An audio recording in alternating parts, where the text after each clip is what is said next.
believe I mentioned in another episode, I was diagnosed with a general anxiety disorder.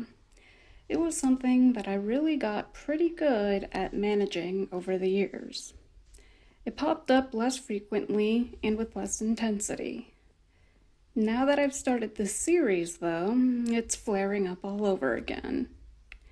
I talked in the first episode about how it doesn't matter if it takes my channel a long time to take off, that I would find other ways to make money. While that's entirely possible, now that it's been a few days, I'm starting to feel the old itch of wanting to put in overtime. In the past, I would be hit with a mixture of inspiration and desperation and pump out a lot of content or work all at once, only to be completely disheartened and exhausted the next day, and I'm feeling those things a little bit right now. The truth is that I'm pretty tired of being poor, and there's still a hefty weight on my heart. Even though my relationship with my fiance has improved tremendously, I feel incredibly guilty for them having to go through all of this for so long, when I know full well they deserve better. In fact, I've found myself often questioning if my previous failed attempts at business ventures meant I wasn't as devoted and loving a partner as I wanted to be.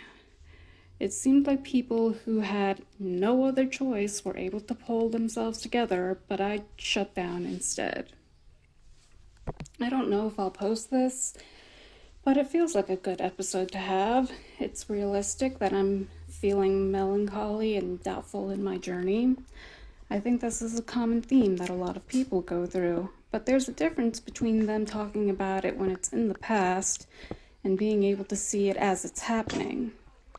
You might have noticed that on my channel are a series of shorts I started before I decided it wasn't what I wanted to do. And it still frustrates me at times to look back on things like that and see them incomplete. It's only one of maybe a dozen other ventures I've tried. Maybe it sounds like an excuse, but part of my reasoning for stopping was that I was constantly stepping out of my comfort zone on a day-to-day basis, but there are a lot of things that aren't easy or possible to record. Sometimes it's a conversation with a friend. Quite a few times, stepping out of my comfort zone meant not doing something, which isn't really easy for me to get across in a short. I know that the discomfort means that I'm doing a lot of growing, but I'll admit that I'm impatient for the financial situation to improve. And the impatience with the anxiety together is exhausting. I think what I honestly want to do for a bit is just chill out and not think about things.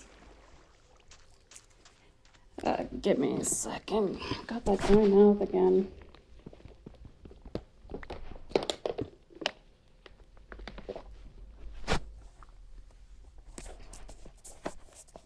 It feels like in America, there's a lot of focus on hard work.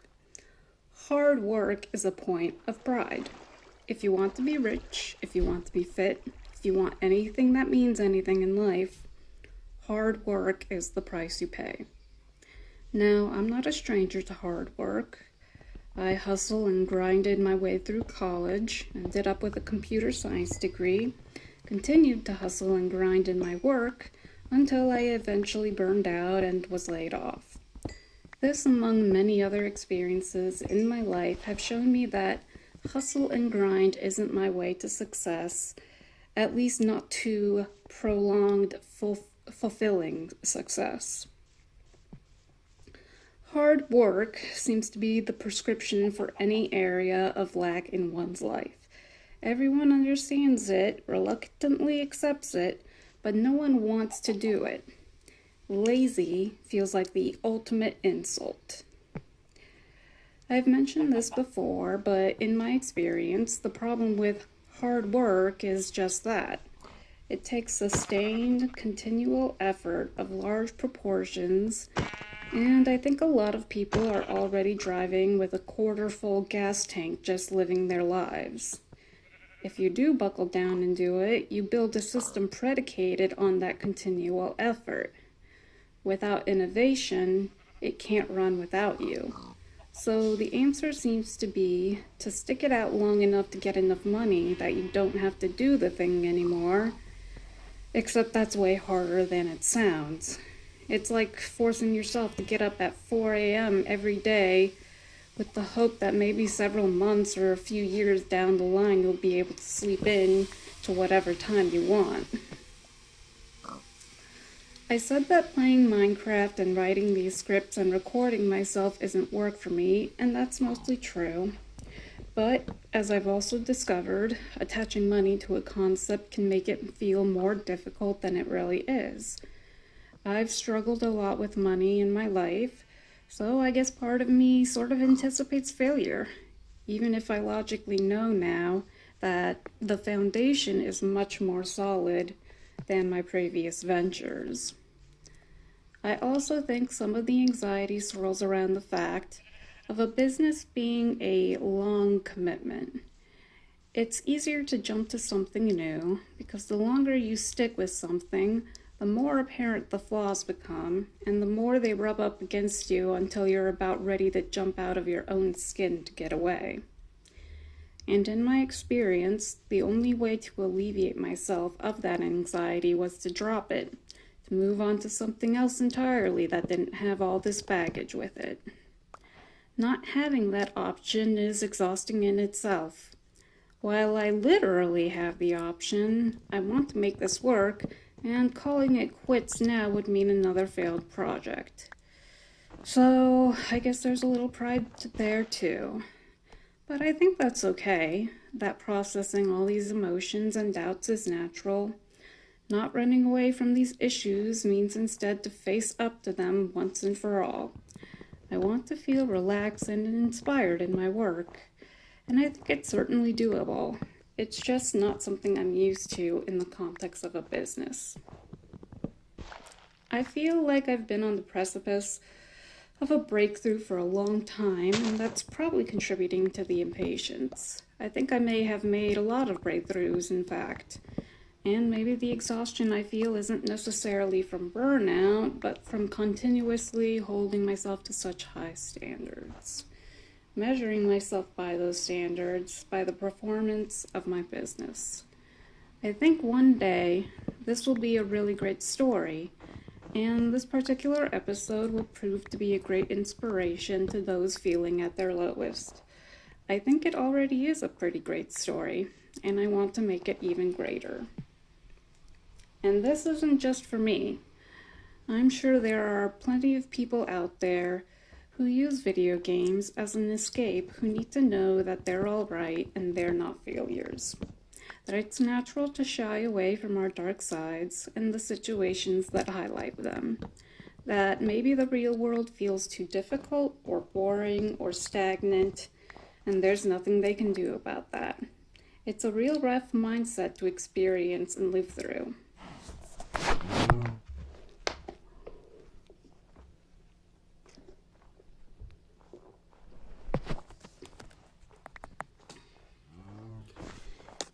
And on top of it, I've been incredibly sleep deprived, not eating too much, working in the uncomfortable heat, the list goes on.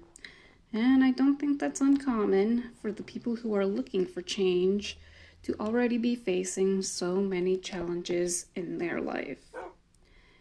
And I think when we step back and appreciate that, we're more forgiving of our reactions. Nonstop stress and anxiety will drain any living thing. Much as I want to go back to bed and sleep the day away, I want to make this work even more. Because there's a lot of value to be found here, I think, for the people who decide to stay and listen. It took me a long time to realize that there wasn't anything wrong with me for loving games.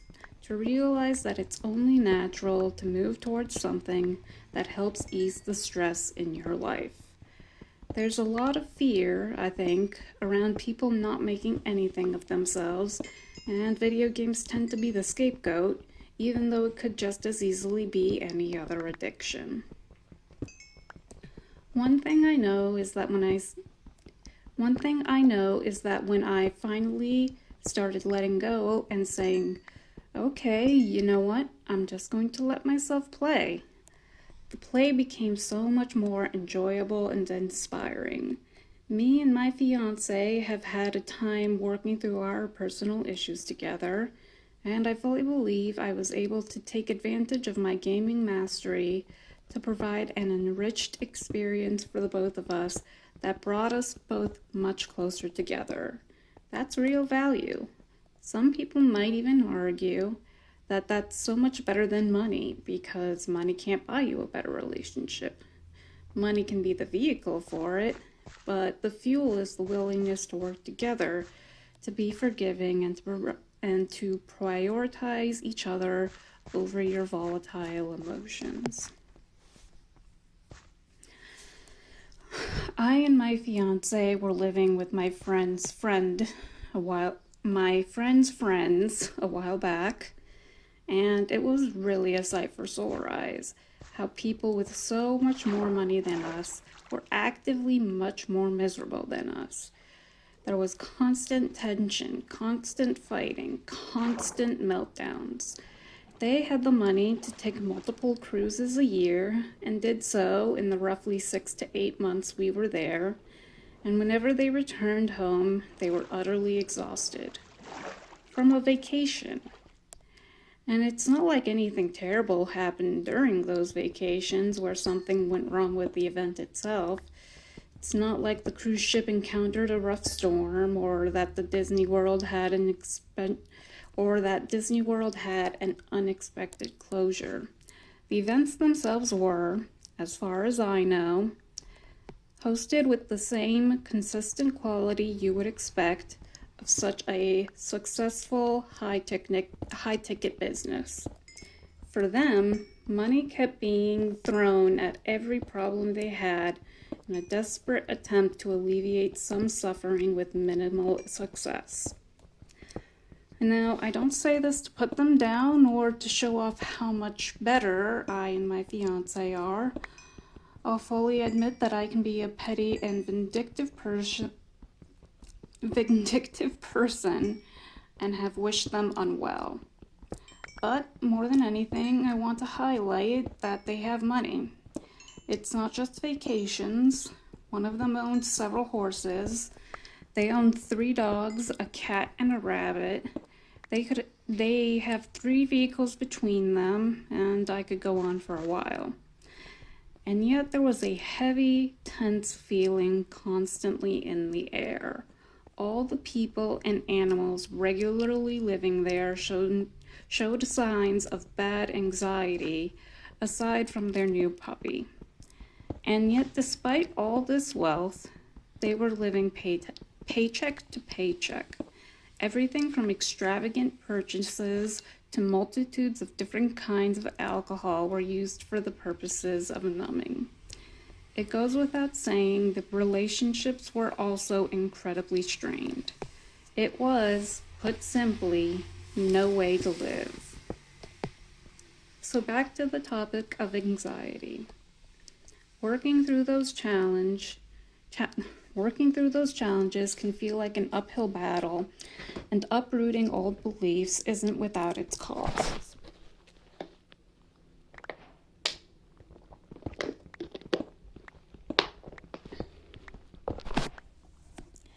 And the fact you can't fix these things with money or brute force effort can be as relieving as it is perplexing and frustrating.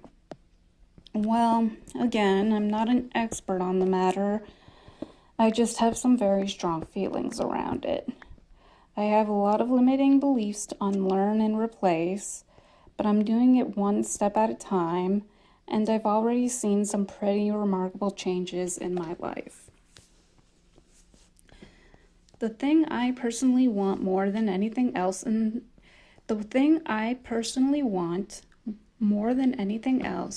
is the freedom to do what I want in the world, and I've already gained so much more than I could have anticipated. It truly is a wonderful feeling to be able to express my authentic self and it's something I want you to experience as well. So I hope something in these episodes will do it for you. I hope some story or some thought I express resonates with you and brings a small sliver of hope back into your life. Maybe you've always hoped to be a successful streamer or Let's Player yourself. Maybe you have some other ambition that you've abandoned. Maybe the thought of hard work makes your toes curl. But the good news is you're still alive. You can still decide on a new path. And even if you're not yet ready for that, the good news is that that choice remains open to you.